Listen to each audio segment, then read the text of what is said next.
بسم الله الرحمن الرحيم الحمد لله رب العالمين والصلاة والسلام على أشرف الأنبياء والمرسلين محمد رسول الله صلى الله عليه وعلى آله وصحبه وسلم تسليما كثيرا كثيرا. وما بعد, my brothers and sisters, uh,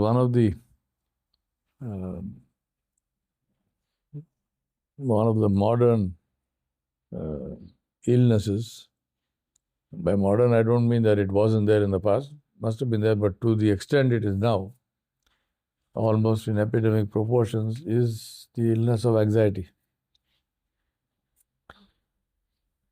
People becoming anxious, and the opposite of anxiety is depression. So it's one of the two. Depression and anxiety is has become extremely common and very debilitating, very destructive, resulting in some extreme cases. But even without that, it's something which drains your energy. And the reason for that is not living in the present. This is subhanAllah, it's the mercy of Allah subhanahu wa ta'ala, and it's a creation, that this is an outcome of intelligence, the outcome of imagination.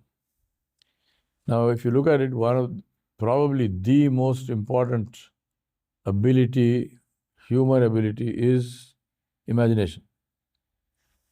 The ability to imagine something, to imagine a result, to imagine a solution, to think about a solution for a problem. Without imagination, you can't do it. Imagination is absolutely critical.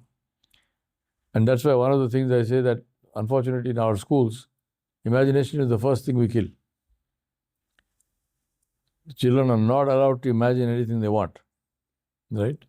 Sir Ken Robinson, one of the great teachers of our time, in one of his speeches, he mentioned this little story in the small class of preschoolers, so maybe 3 years old or something like this, 4 years old.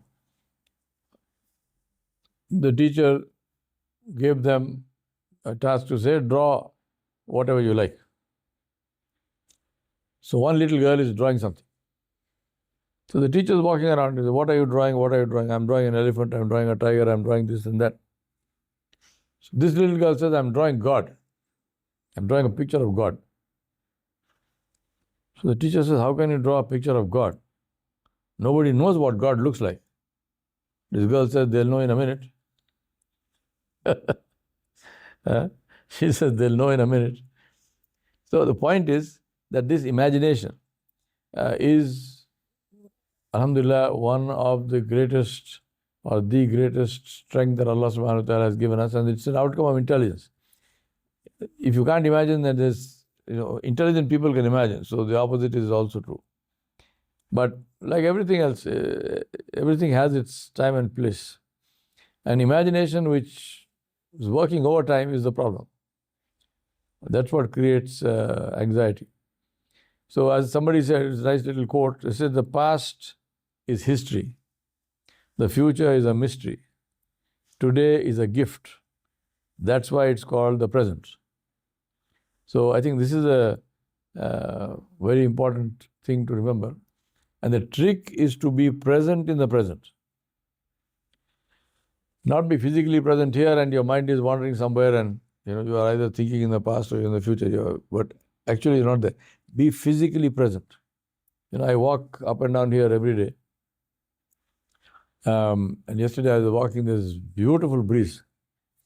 May Allah grant us rain. Rain is not coming, but the monsoon breezes, it was so lovely. Just walking up and down in the parking lot, that breeze was so beautiful.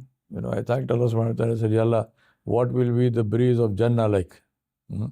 This is the world. What is the breeze of Jannah going to be like? Let us see that, inshallah. So our problem is that we are located in the present, physically, but we live in the past or future. And that is the problem.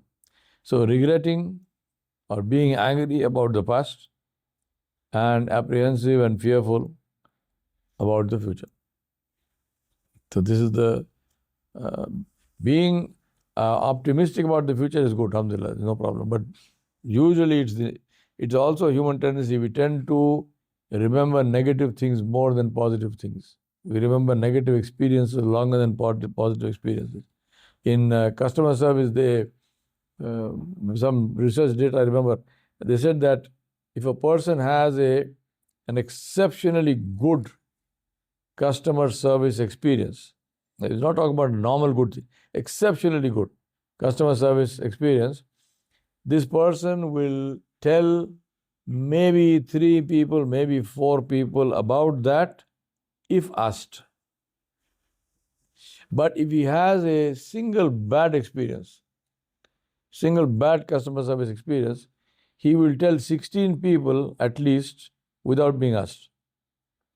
So this is human nature. We tend to accumulate, garbage. That's why marriages fall apart, because you remember all the negative stuff more than the positive stuff. Now, there has to be some positive stuff, but you don't remember that. You forget that. You take it for granted. I'm entitled to this sense of entitlement, and anything negative, you remember it, you savor it. So this is the tendency of the human being. So regretting or being angry about the past and apprehensive or fearful about the future. Now, neither is of the remotest use, because we can do nothing about it from where we are. We are in the present. You cannot do anything about the past. The past is gone. Whatever happened, happened. That's it. You cannot change it. There's no way that you can change your past. Even literally, like while coming here to the masjid, whatever happened, happened. You can't change that. Right? So forget about remote past. And the future, I can't go out there and change that. But if we are present in today, we are present right here, and conceptualize the lessons from yesterday, the benefit of the past, the benefit of history is only one, which is to learn the lessons from history. Nothing else. The rest of history is stories. This happened, that happened, so and so was born. That has no value. What has value is lessons we learn from history. So if we are here today, be completely present in today. Feel it, experience it, see it, smell it, taste it. And learn the lessons from yesterday and prepare for tomorrow by doing the right things today. So there's a way of influencing the future, and that is by working today. Today I have a chance. I'm studying a course. I have a chance to complete my degree. I have a chance to complete my work in such a way that I get an exceptional degree, which will automatically influence my future. Because when job opportunities come, when assignment opportunities come, I have the degree. Right? Sitting and wishing for it is no, work on it now. But if you don't do that, so if you want to be happy, productive, and beneficial, learn the lessons from yesterday, live today fully, and prepare for tomorrow. Now, happiness, therefore, people are in search of happiness. Happiness is a choice. It's not an event. It's not a state of being that you wait for. Now, people always wait, when I get to this stage, when I retire, I will do this. When I grow up, when I get to age 30, I will do this. When I go to this place, I will do that. Happiness is a choice. It's not a state of being that you wait for. It's something that you decide to create for yourself. You want to be happy? Be happy. That's all. Nothing else. Choose to be happy. In whichever situation you are in, choose to be happy. I'd gone to Jamshedpur to XLRI, and one weekend they took us out to see some sites there, the lake there and so on. So we had stopped at a traffic light, which was a crossing, four-way crossing. And just outside Tata Nagar, just outside in Jamshedpur, but just outside Tata Nagar. So you can see that, it's almost like a boundary. As soon as you get out of Tata Nagar, the potholes start. So the road has potholes and all that. So as we were parked like this, and so there was a road coming from the right. It was a slope. And there was this the guy is on a cycle, young guy, on a bicycle. He was coming down the slope and he hit a pothole. It was a pretty big pothole. He hit the pothole, bounced out of it, and he said, "Wah, kya khadda hai?" Zor se bola, "Wah, kya khadda hai?" Now, I burst out laughing. And I was thinking to myself, here is this guy, he hit a pothole, he could have cursed, he could have said, very useless, municipal corporation, useless road people, they don't do this, they eat up our taxes. He could have done all of that. He didn't do that. He decided to enjoy the bounce. I'm not saying it's a great thing to do. I'm just saying that it's a choice. He had decided to enjoy the fact that he hit the pothole, he bounced out of it, and he says, "Wah, kya khadda hai? Wow, what a pothole." Choice. To be happy is a choice. Right? Now, Rasulullah told us how to deal with all this. And he said, the son of Adam is not safe from three things: worry, grief, and regret. Worry, grief, and regret. Now, worry is fear about the future. Worried about the future. Grief is pain in the present, whatever it might be. And regret is attachment to the past. So Nabi Sallallahu Alaihi Wasallam said, the son of Adam is not free from three things: worry, grief, regret. Worry is fear of the future, grief is pain today, and regret is attachment to the past. The three time zones of the mind. Now all three exist inside the head. All three are not real. And all three can be overcome. And for that, Rasulullah taught us a dua. A very simple dua. So you can repeat it after me and you can learn it.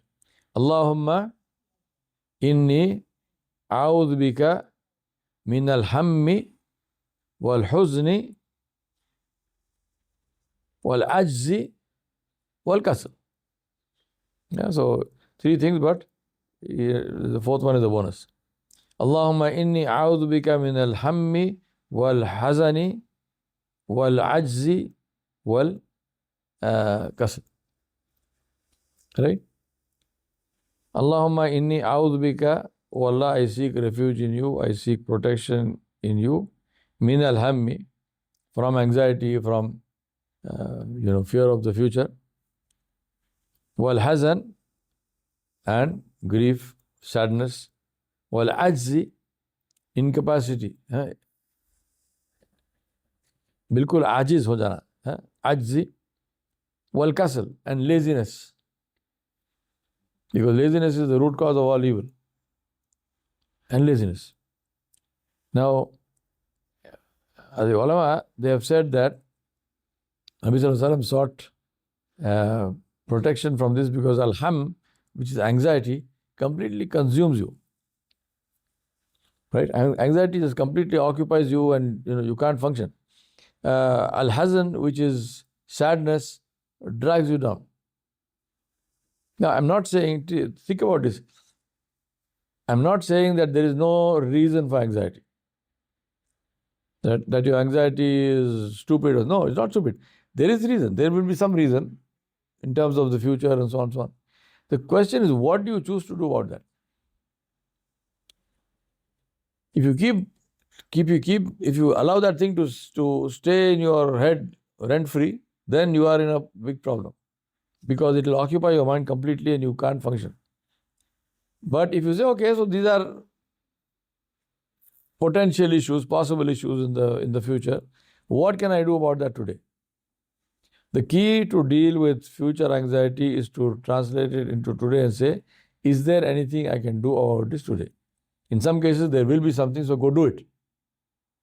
In other cases, there's nothing you can do. For example, what is going to happen if this war in the Middle East continues? What will happen to the price of gas? What will happen to therefore the price of food? Huh? Now, are these questions real or not real? Questions are real. Yes, this might happen. But can you do anything about that? If you can do something about it, go do it. Why are you sitting here? Go do it. But if you cannot do anything about it, what is the use of thinking about that, talking about that, letting that thing go round and round in your mind? For what? It's not going to change anything. Except that your mind now is going to be occupied with something which is utterly useless and drags you down for no reason and no benefit. This is the meaning of ham. Now, huzn is grief that weighs you down, which is again today, but I don't know what will happen today, and this and this and this. Maybe there is some other reason also. Maybe some tragedy happened. Somebody died. Okay, they died. Alhamdulillah. Make dua for them. And ajz is feeling of incapability, of incapacity, of helplessness. And we are not helpless. We just feel helpless. We have the capacity, we have the ability to do something about it, but we feel helpless. And kasal is laziness. Something which you know you should do, but you don't do. You don't get up. You don't get up and go and pray Salatul Fajr in the masjid. Or you are supposed to complete something, you don't do it. So, say this dua. Anytime when your mind is playing games and it's overthinking or whatever you want to call it, goes round and round, make this dua. This dua is to overcome all this. Allahumma inni a'udhu bika min al-hammi wal-hazni wal-ajzi wal-kasal. Yeah, make this dua. We ask Allah subhanahu wa ta'ala to help us. We ask Allah subhanahu wa ta'ala to accept this dua of Rasulullah sallallahu alaihi wasallam, and we ask Allah subhanahu wa ta'ala to free us from these debilitating issues and make our lives productive, inshallah. Wa sallallahu ala nabiyil kareem wa ala alihi wa sahbihi ajma'in bi rahmatihi ya arhamar rahimin.